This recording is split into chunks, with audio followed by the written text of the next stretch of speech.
Tips with Tony. Tips with Tony. All about nutrition from your favorite dietitian. Everything you need to digest in your mind. Tips with Tony. Tips with Tony. Making you healthier one bite at a time. With Tony. Woo. Hello and welcome to the Tips with Tony podcast. I'm Tony Marinucci, your registered dietitian, helping you get healthy one bite at a time. I'm really excited for you to meet our next guest. I have in front of me, well, not in, virtually. I think everybody gets that by now. But visually in front of me, I have Josh Brown. He is a personal trainer.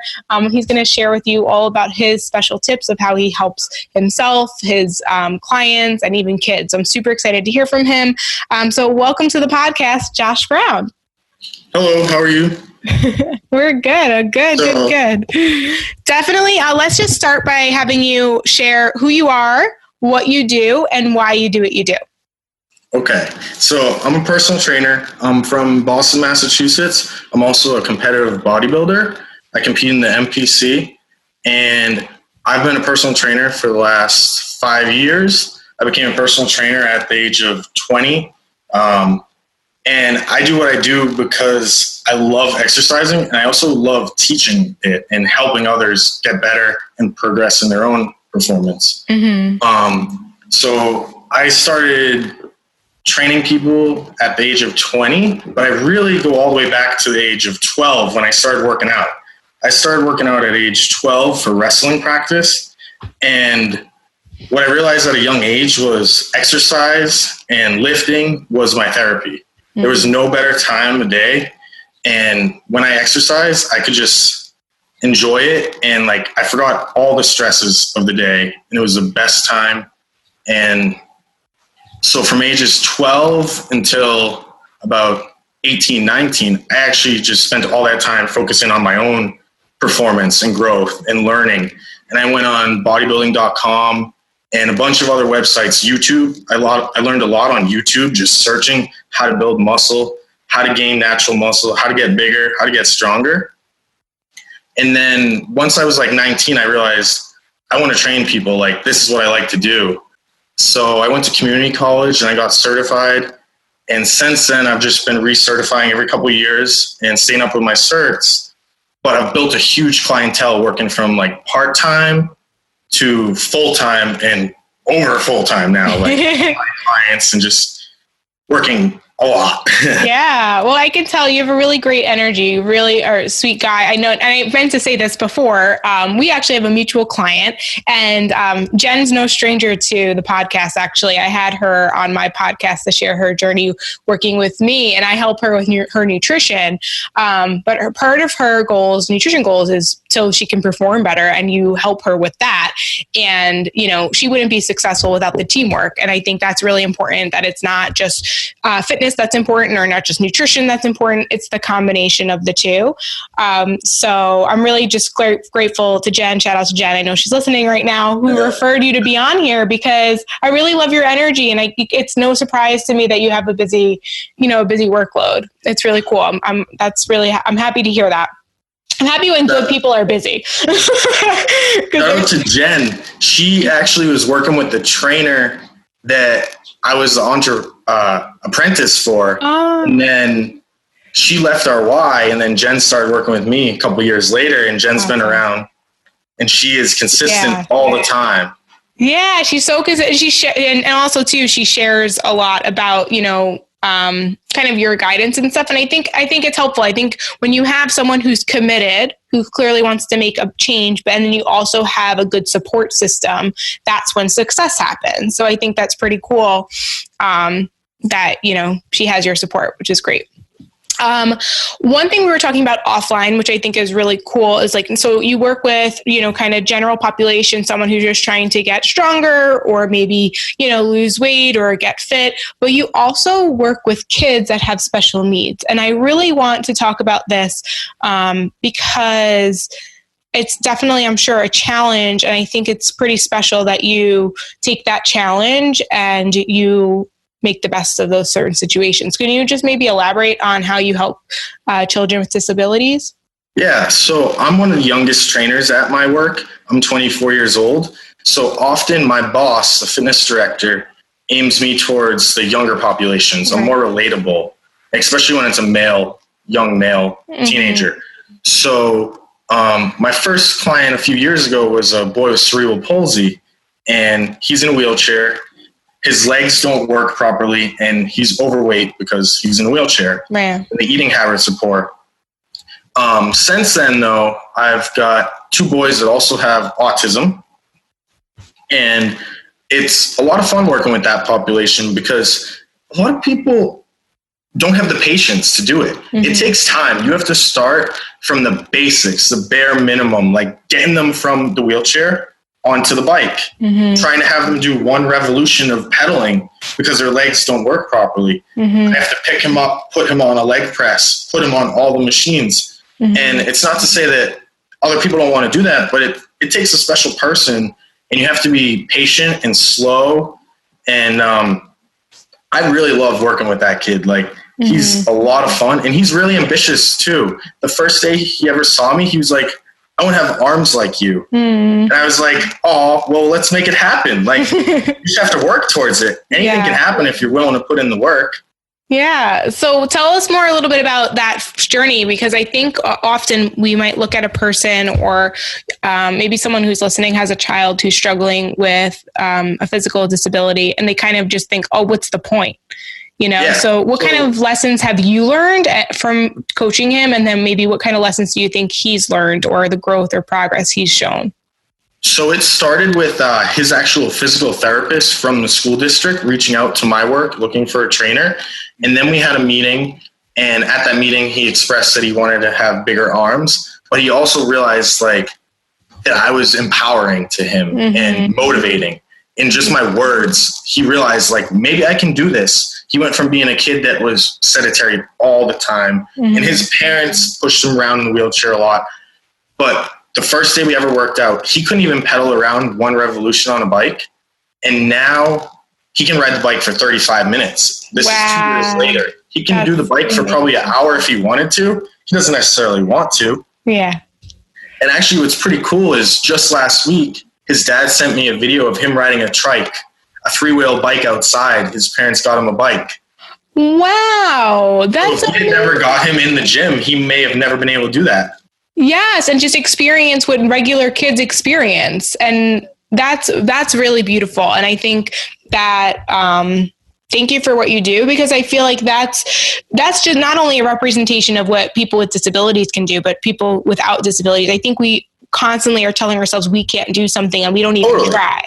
And as long as you try, and he shows up, and some days he doesn't want to do it, but I'm like, come on, you can do it today. And then you just get him going. Then after it, he feels great. And he always leaves the gym so happy and motivated. And then hopefully it correlates in the eating habits. I mean, I'm not there at home, but hopefully you bring some home and like eat better. Well, even so, he's doing that one part. So we know that the combo is a powerful combo, but at least he has one part down, which is still doing massive exercise. Yeah, it's changing his health, but also I think more importantly, what we just described, it's helping his confidence and allowing him to do things that normal kids do, which is really special. Speaking of kids, I love that. I think that's great that you are the kind of that role model for them. But I was also thinking, when you mentioned too, you said you started lifting at like 12 years old. Can we talk a little bit about like, I think when growing up, I was always told like, you can't, like, especially boys, like you can't lift weights because it's going to stunt your growth. So tell me a little bit more about kind of what your thoughts are when it comes to having children, or maybe, you know, young teens or preteens actually like lifting weights. Is that going to stunt their growth? Is it good? Is it bad? So I think if it's safe lifting with a trainer or a strength coach or something supervised, where it's not a group of 12 young boys crowded in the gym corner lifting 500 pounds, I think it's safe. Working in the gym, what I think is not safe is when you have a bunch of boys with an ego trying to lift as heavy as they can without form. Right. If you can get a young teenager at the age of 12 and train him from 12 to 14 on how to bench press properly, how to straighten his back for a deadlift and keep proper posterior chain mechanics, and teach him that at a young age, that's going to carry over as he gets older too. Mm-hmm. And it's going to protect him in other sports and injuries too. I think as long as you're doing it properly and safe, it's okay to start young if they're mature enough. That's the other thing. They have to be mature enough that they want to be there and they're not fighting with you and thinking that's punishment. Because I've also had those types of clients where their mom signs them up and then they don't want to be there. And it's not enjoyable for either of us. Yeah. Well, also too, one thing that I was thinking, even when you were sharing how you loved it and then you kept doing it and then you started signing up for competitions. I think this is a great segue to kind of talk about that, because I think exercise is a beautiful thing, but I've also had people on this podcast, and I personally have shared my story where it can become obsessive and it could be like a punishment. And I think it's clear that for you, it's always been something that you truly enjoy. And if you can keep that and then do a bodybuilding competition and like reap the benefits of it, I think it's beautiful. But sometimes we have to remember your intentions. I think sometimes people's intentions, like their reason to do a bodybuilding competition, is because they want to like lose weight or like look a certain way. And like, it becomes like kind of negative. So how did you, and maybe you had this experience, maybe you didn't, I'm just assuming that you didn't, but you could correct me if I'm wrong. Like, how did you do all of these competitions and not kind of get caught up in that, like almost dreading your workouts or like obsession or like not liking your body post, when you do a cut and then you come out of it, it's like, you're going to be gaining weight. You're not going to feel good. So how do you deal with that?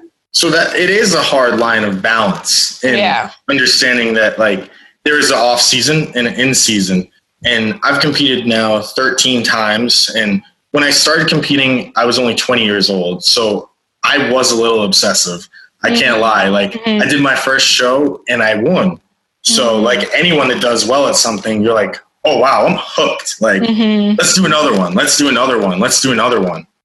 So I think I did 4 competitions the first year I competed, which ideally probably isn't the healthiest because you're in a deficit for a long time. Right. But as I've gotten older too, I was only 20 years old. I realized that you got to have a balance if you want to be in it for the long term and like enjoy other things in life and not just eat out of Tupperware and eat your green beans and boiled chicken and grilled chicken all the time. So for me, I'm focused. Like when I'm on a prep for a competition, it's laser focused.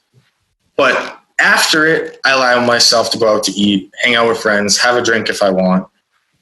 But often I actually don't want to eat too badly because I like to reverse out of it and not just blow up. Right. You don't want to have water retention. Right. You don't want to gain back 30 pounds in 2 weeks because you can do that. Right. Well, that's like bodybuilding aside, right? Diet culture is extreme diets, rapid weight loss, then it being so difficult, so restrictive, so hard to follow. They go off and now they not only do they gain that weight back, but and some because they're just screwing up their metabolism and they went too fast. So I think that this is actually interesting. And I do, even though we're going to focus mostly on, like kind of personal training, like the physical fitness aspect, I think it is just important to note, like as your reminder for the listeners, what I've learned more and more as a registered dietitian. I've been a registered dietitian for 7 years now, but like I started my journey early, like when you were looking on bodybuilding.com, like I was in college, but when I was your age, I was doing the same thing, looking up YouTube, all those things. And the more and more I get into the field, I recognize that what happens is the fad diets, the diet culture, the trendy things are basically like taking like bodybuilding tactics or like bikini competition tactics, diet, nutrition, whatever, and trying to apply that to like your everyday average Joe. And I'm just saying, like, we're not designed to do a crazy cut. And like, that's like, I guess I'm just like a roundabout way of saying that bodybuilding is a sport and it's not supposed to be utilized in like your everyday, if you're just like trying to look good and lose weight. Like, no, does that make sense? I totally just like went 1,000 ways around that to kind of make that point. But the more and more, it's like the extremes that I see are just like, oh, that's what bodybuilders do, so that's what I should do. And it's like, are you doing a competition? Yeah, most people shouldn't do it because, like you said, you'll do it for a short period of time, you'll lose weight, but then they'll burn themselves out, or they'll be malnourished because they're not eating the right vegetables and they're only eating proteins, or they're doing a keto diet because they think that no carbs is the way to go. Right. And maybe we should talk about that briefly. Just as a bodybuilder, do you eat carbs? Yes. I have a pretty fast metabolism. I am also active. I train usually when there's no COVID and I'm working a day. I usually work 10 hours on my feet. And then I also work out at least an hour a day too. So I'm active. I need carbohydrates. I think most people do need carbohydrates. It just depends on male, female, and how many. Exactly. Yeah. I just wanted to kind of make that point. Like, you don't, you can get to a certain weight. Well, first, let's just say maybe shout out where your Instagram is so people can follow you. So my Instagram is Josh. Because I'm talking about it, but I'm like, if you looked at Josh, you probably would think you didn't have to eat carbs to get there, but you can eat carbs. Let's just say. So my Instagram is Josh_Brown_strong. Awesome. All right, cool. So I just wanted to make that point. All right. So let's talk a little bit. I'm curious. I really am just curious because I think a lot of people say like, I want to do a bodybuilding competition, or I want to get bigger and I want to get those muscles. Like, what does it take to really put on muscle, and to really build a body that you want? Like, what is required? What is more, we know the nutrition is important, but more specifically kind of training. Like your training regimen. Yeah. So it takes being consistent for a very long time, matched with perfect eating for a very long time. But training wise, for me, it's a style of training that's called progressive overload. So you either add more weight to the bar, or you add more reps, or you add more volume to the session. So at the end of the workout, you're always doing more than the workout before. So for instance, like I train 5 days a week right now, and each week I have a logbook. So I write down my session, my workout, and what I did for today, yesterday, and so on. And the next week I either try to get one more rep or add like 2.5 pounds to the bar. And you won't beat it every week. There will be some days you're off, or your nutrition was off, or your sleep was off. But as long as you're trying and the intensity and the effort and the execution is there, you will progress over time. It just takes years of that to get to the end result where you have 10, 15 more pounds of muscle. Yeah.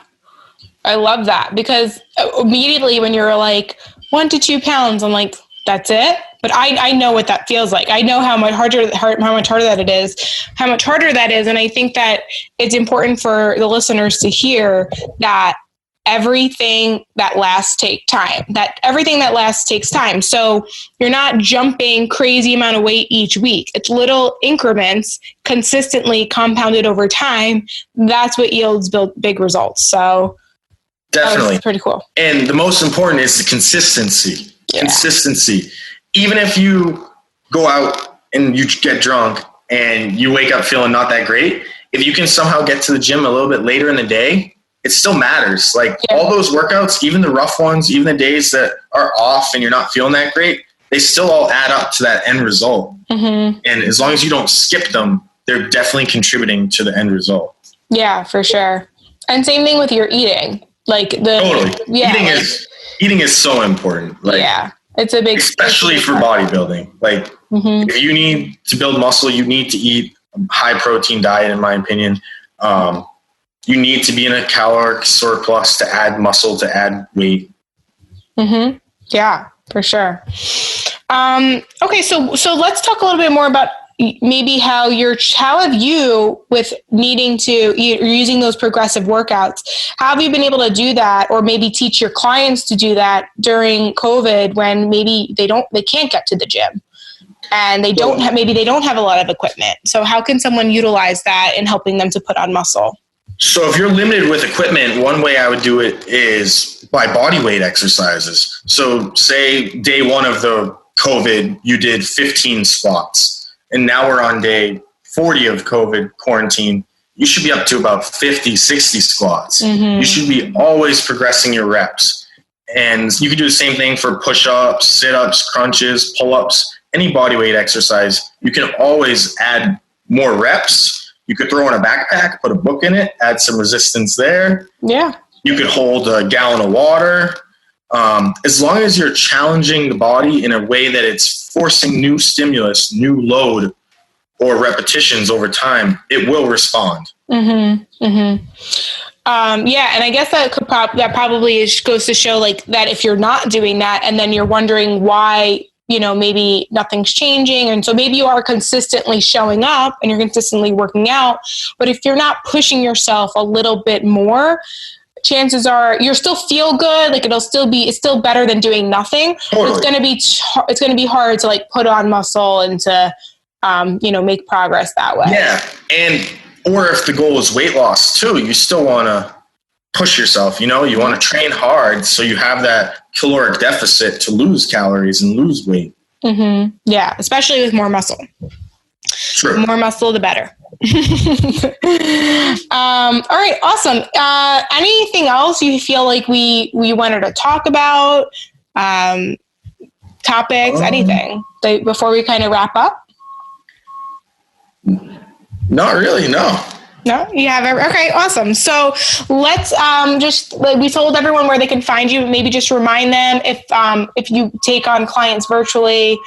Let us know. So my Instagram's Josh Brown Strong, Josh_Brown_Strong, and you could DM me on there. I take on online clients too, virtual clients. I do Skype calls, Zoom calls. Okay. FaceTime workouts. If you have equipment at home and you're interested, you can find me on there. Awesome. And do you write programs for people? Yes. So I write bodybuilding programs. I also write like powerlifting and strength training programs too. Awesome. Or if you're general population and you just want to get fit, I could help you out too. And it probably helps with like the accountability too. If you, with everything going on, I know a lot of people are feeling just, not as motivated. They don't have their gym to go to. But I know that if a lot of my clients have chosen to hire a trainer, like a virtual trainer, just to help. Otherwise, it's hard to fit it in. You got to schedule it. Otherwise, it's like, so here we are talking about do your workouts, be progressive, be consistent. But we didn't talk about like how to get it in the calendar. So sometimes having a trainer helps just with the accountability for sure. Awesome. If anyone needs help with that, you can reach out. Yeah, so I'll put your link in the show notes. So when people listen, they could just click there to follow you on Instagram. Thank you so much for coming on. Really, really appreciate you being here. Guys, if you're not following him already, go follow him. If you're not already subscribed to the Tips with Tony podcast, please subscribe. A new episode comes out every Monday and every Wednesday. And when you are subscribed, you don't miss a beat. As always, this is Tony Marinucci, your registered dietitian, helping you get healthy one bite at a time.